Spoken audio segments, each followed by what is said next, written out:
প্ৰথমটো কথা মই ৰাজদীপ ইয়াৰ পৰা আৰম্ভ কৰিম যে যিসকল প্ৰবাসী অভিযুক্ত অসমীয়া আছিল তেওঁলোক যদি নিজে আহি অৰ্থাৎ নিজৰ ইচ্ছা অনুসৰি যদি CID কাৰ্যালয়ত আহি উপস্থিত নহয় তেন্তে অসম আৰক্ষীয়ে একো কৰিব নোৱাৰে সেই কৰ্তৃত্ব যে নাই সেই বিষয়টো ইতিমধ্যে স্পষ্ট কৰিছে মুখ্যমন্ত্ৰীৰ পৰা আৰম্ভ কৰি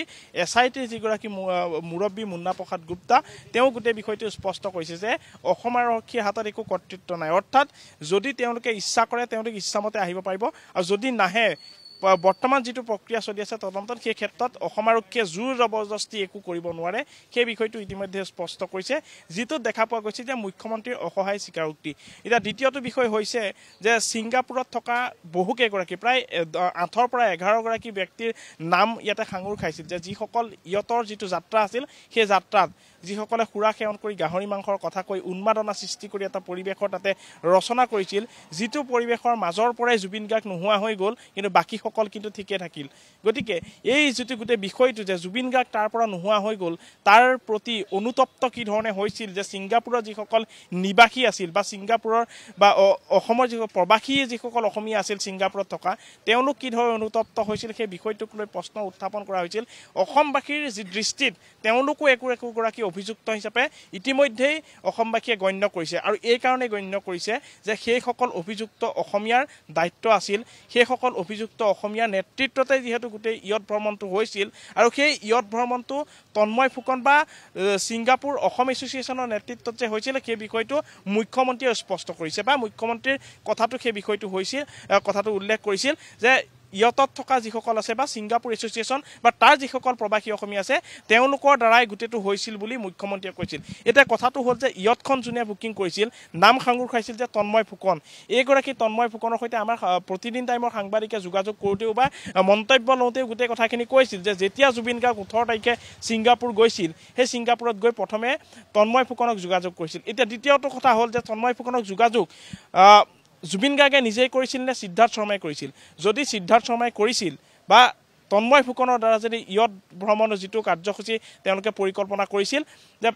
জুৱাৰ পূৰ্বে কৰিছিল নেকি সিংগাপুৰ জুৱাৰ পূৰ্বে কৰিছিল নেকি যদি সিংগাপুৰ জুৱাৰ আগতেই কৰা হৈছিল গোটেই পৰিকল্পনাটো নেতে জুবিন গাৰ্গ অৱগত আছিল নে বা জুবিন গাৰ্গৰ অজ্ঞাতে সিদ্ধাৰ্থ শৰ্মাই এই পৰিকল্পনা কৰিছিল নেকি যদি পৰিকল্পনাটো কৰিছিল তেন্তে গৰিমা শইকীয়া গাৰ্গে গম পাইছিল নে পোৱা নাছিল আৰু গৰিমা শইকীয়া গাৰ্গে স্পষ্ট কৰিছে যে গৰিমা শইকীয়া গাৰ্গে কিন্তু এই যেটো ইয়ত ভ্ৰমণ বা জাহাজৰ যেটো ভ্ৰমণ সেই ভ্ৰমণটো কোনো কাৰণতে তেওঁ গম পোৱা নাছিল বা জ্ঞাত নাছিল গতিকে গোটেই বিষয়টো কিন্তু অস্পষ্ট এটা ধুখৰ বিষয় আৰু গোটেই ধুখৰ বিষয়টো স্পষ্ট কৰিবলৈ SIT যেটো তদন্ত সেই তদন্তত কি ধৰণৰ তথ্যখিনি পোহৰলৈ আহে কিয়নো তন্ময় ফুকন যেতিয়া আহি CID কাৰ্যালয়ত উপস্থিত হ'ব তেওঁক যেতিয়া সোধা পোছা কৰিব কিয়নো প্ৰথমেই নাম সাঙুৰ খাইছিল যে তন্ময় ফুকনে ইয়ত বুকিং কৰিছিল ইয়তৰ যাত্ৰাটো নেতৃত্ব তেওঁ লৈছিল আৰু সমান্তৰালকৈ অসম এছ'চিয়েশ্যনৰ যিসকল বিষয়ববীয়া আছিল সদস্য আছিল সেই সদস্যৰ কিন্তু এগৰাকীও আজি পৰ্যন্ত এই মুহূৰ্তটো CID কাৰ্যালয়ত আহি SITৰ সন্মুখত তেওঁলোকৰ ভাষ্য এই মুহূৰ্তটো প্ৰদান কৰা নাই গতিকে কেনে ধৰণৰ এটা দায়িত্ব আৰু দায়বদ্ধতা কি ধৰণে আছিল সেই বিষয়টো ইতিমধ্যে অসমবাসী আৰু বুজিবলৈ বাকি নাই যে এগৰাকী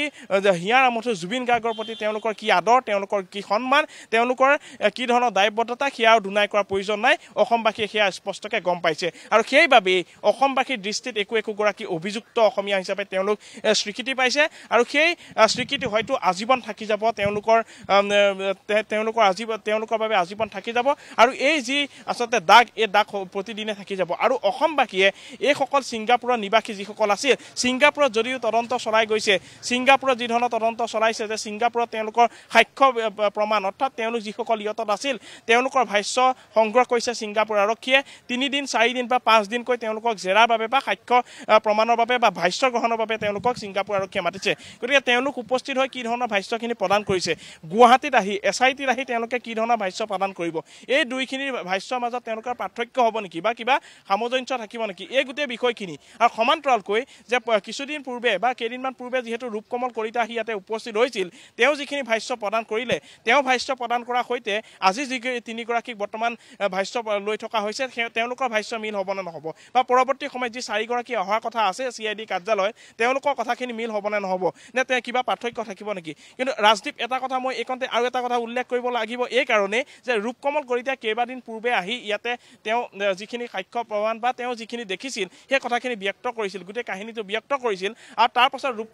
ৰূপকমল কলিতাক দুদিনৰ জেৰাৰ পাছত ছিংগাপুৰ যাব দিয়া হ'ল গতিকে ছিংগাপুৰ যোৱাৰ পাছত তেওঁ যিহেতু সেইসকল নিবাসী বা সেইসকল প্ৰবাসী অসমীয়াক তেওঁ লগ পাইছিল তেওঁ কথা বতৰা হয়তো পাতিছিল গতিকে পাতাৰ পাছত হয়তো এইখিনি কথাও তেওঁলোকৰ আলোচনাত আহিছিল যদি তেওঁলোকক লগ পাইছিল যে কি ধৰণৰ কথাবিলাক ইয়াতে পতা হৈছে কি ধৰণৰ প্ৰশ্নবিলাক SITয়ে কৰিছে এই প্ৰশ্নবোৰৰ উত্তৰ তেওঁ কি ধৰণৰ দিছে যে গোটেইটো স্ক্ৰিপ্টিং যদি হয় তেন্তে হ'লে কিন্তু যথেষ্ট কিছু খামখিয়ালি বা অস্পষ্ট হৈ ৰ'ব বহু বিষয় আৰু যদি যিখিনি ক'বলগীয়া আছিল স্পষ্টকৈ যদি কথাখিনি কোৱা যায় তেন্তে কিছু সামঞ্জস্য বা পাৰ্থক্য কিছু থাকিব নেকি এই বিষয়খিনিক লৈ কিন্তু এই তথ্যখিনি সংগ্ৰহ কৰিব আৰু কাইলৈ যিহেতু আদালতত হাজিৰ কৰোৱা হ'ব আটাইকেইগৰাকী অভিযুক্তক যিসকলক গ্ৰেপ্তাৰ কৰা হৈছে তেওঁলোকক হাজিৰ কৰোৱা হ'ব গতিকে এইসকলৰ ক্ষেত্ৰত এইখিনি তথ্য কি ধৰণে সহায় কৰে আৰু দ্বিতীয়টো কথা মই এইকণতে উল্লেখ কৰিব বিচাৰিছোঁ যে যিসকল প্ৰবাসী অসমীয়া ইয়াতে তথ্য প্ৰমাণ বা তথ্যখিনি তেওঁলোকে আগবঢ়ায় এই তথ্যখিনিয়ে জুবিন গাৰ্গৰ মৃত্যুৰ ক্ষেত্ৰত বা মৃত্যুৰ যিটো গোচৰ বা ঘটনা সেই ঘটনাৰ লগত জড়িত যিটো তদন্ত প্ৰক্ৰিয়া সেই তদন্ত প্ৰক্ৰিয়াটোত কি ধৰণে সহায় কৰিব ইয়াত দ্বিতীয় ডাঙৰ প্ৰশ্ন আপুনি সংযুক্ত হৈ থাকক আমাৰ সৈতে জুবিন গাৰ্গৰ ৰহস্যজনক মৃত্যুৰ তদন্ত যিহেতু SIT অব্যাহত ৰাখিছে ইজনৰ পিছত সিজনকৈ ব্যক্তিক সোধা পোছা কৰা হৈছে ইজনৰ পিছত সিজন ব্যক্তিক জেৰা কৰিছে ভাষ্য গ্ৰহণ কৰিছে জুবিন গাৰ্গৰ ঘনিষ্ঠ বন্ধু বান্ধৱী তথা সহযোগীৰ আজি CIDৰ কাৰ্যালয়ত জুবিন গাৰ্গৰ বান্ধৱী প্ৰয়াসী বৰুৱা উপস্থিত হৈছে বুলি জানিব পৰা গৈছে গতিকে আজি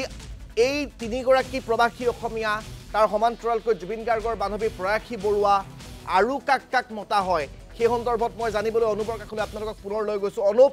আজি SITৰ যিসকল ভাষ্য গ্ৰহণকাৰীৰ তালিকা তাত কাৰ নাম আছে প্ৰয়াসী বৰুৱা নামৰ জুবিন গাৰ্গৰ এগৰাকী বান্ধৱী তালৈ গৈছে বুলি জানিব পৰা গৈছে আৰু কোন আছে নিশ্চয়কৈ প্ৰবাসী অসমীয়া যি তিনিগৰাকীৰ কথা আমি উল্লেখ কৰিলোঁ সেই তিনিগৰাকী আছে আৰু সমান্তৰালকৈ কিছু সময় পূৰ্বে জুবিন গাৰ্গৰ যিগৰাকী বান্ধৱী আছিল প্ৰয়াসী বৰুৱা তেওঁ আহি উপস্থিত হৈছে আৰু তেওঁক আমি যেতিয়া সুধিছিলোঁ তেওঁ স্পষ্টকৈ কৈছে যে জুবিন গাৰ্গৰ তেওঁ বান্ধৱী আৰু তেওঁ ইয়ালৈ আহিছে অৰ্থাৎ SITয়ে হয়তো তেওঁকো ইয়ালৈ মাতি আনিছে বা তেওঁৰ যি ভাষ্য সেই ভাষ্য হয়তো গ্ৰহণ কৰিব গতিকে কোনখিনি বা কেনেধৰণৰ বিষয়ত প্ৰয়াসী বৰুৱাক ইয়ালৈ মাতিছে বা কোনখিনি কথাৰ বাবে বা কোনখিনি তথ্যৰ বাবে তেওঁক মাতি অনা হৈছে সেয়া সময়ত লক্ষণীয় হ'ব বা যিখিনি তথ্য প্ৰমাণ ইয়াতে যুগুত কৰা হৈছে সেই তথ্য প্ৰমাণত হয়তো কিছু অংশীদাৰ হিচাপে থাকিব এওঁৰ যি ভাষ্য সেই ভাষ্য গতিকে আমি এই গোটেই বিষয়খিনি যিহেতু দেখুৱাই আহিছোঁ যে কি ধৰণে তদন্ত প্ৰক্ৰিয়া আগবঢ়াই লৈ গৈছে বা কোন উপস্থিত আছে প্ৰতিদিনেই আমি যদি চাওঁ যে অসমবাসীৰ আহ্বান বা দাবী এইটো আছিল যে যিসকল প্ৰবাসী অভিযুক্ত অসমীয়া আছিলে সেই অভিযুক্ত অসমীয়াসকলক চুচুৰাই অনাৰ এটা দাবী উত্থাপন কৰা হৈছিল কিন্তু তাৰ বিপৰীতে দেখা পোৱা গ'ল যে সেইসকলক অনাৰ ক্ষেত্ৰত অসম চৰকাৰ যি কৰ্তৃত্ব নাই বুলি এটা কথা উল্লেখ কৰা হ'ল মুখ্যমন্ত্ৰীৰ দ্বাৰা আৰু তাৰ বিপৰীতে দেখা পোৱা গৈছে যে জুবিন গাৰ্গৰ যি বান্ধৱী আছিল জুবিন গাৰ্গৰ যি আত্মীয় আছিল জুবিন গাৰ্গৰ যি বন্ধুবৰ্গ আছিল জুবিন গাৰ্গৰ সৈতে যিসকল বাদ্যযন্ত্ৰী আছিল তেওঁলোকক কিন্তু প্ৰতিগৰাকীকে আজি দুগৰাকী কাইলৈ তিনিগৰাকী চাৰিগৰাকী এনেকৈ কিন্তু মতা হ'ল বা তেওঁলোকৰ যি ভাষ্য সেই ভাষ্য গ্ৰহণ কৰা হ'ল যিহেতু এই গোটেই বিষয়টো এই কাৰণে জড়িত হৈ আছে যে জাষ্টিছ ফৰ জুবিন গাৰ্গ যিটো হেছটেগ লগাই বৰ্তমান ছ'চিয়েল মিডিয়া বা ৰাজ্যজুৰি এটা বাৰ্তা বিয়পি গৈছে এই বাৰ্তাৰ বাবে এই যি ন্যায় শব্দটোৰ বাবেই কিন্তু বৰ্তমান SITয়ে যিহেতু কাম কৰি আছে গতিকে এনেধৰণৰ ন্যায় প্ৰদানৰ বাবে হয়তো এনেধৰণৰ তথ্য প্ৰমাণৰ বাবে এইসকলক বা যি তথ্য প্ৰমাণে এইসকলক বা যিটো SITৰ যিটো গোচৰ বা অসম আৰক্ষীৰ যিটো গোচৰ তৰা হৈছে এই গোচৰখিনিৰ ক্ষেত্ৰত যাতে শক্তিশালী তথ্য প্ৰমাণ সংগ্ৰহ কৰিব পাৰে বা যুগুত কৰিব পাৰে ইয়াৰ বাবে হয়তো এইসকল ব্যক্তিক বা জুবিন গাৰ্গৰ আত্মীয় জুবিন গাৰ্গৰ যি বন্ধুবৰ্গ আছে এইসকলক ইজনৰ পিছত সিজনকৈ মতা হৈছে গতিকে সমান্তৰালকৈ বিদেশী যিসকল আছিল বা যি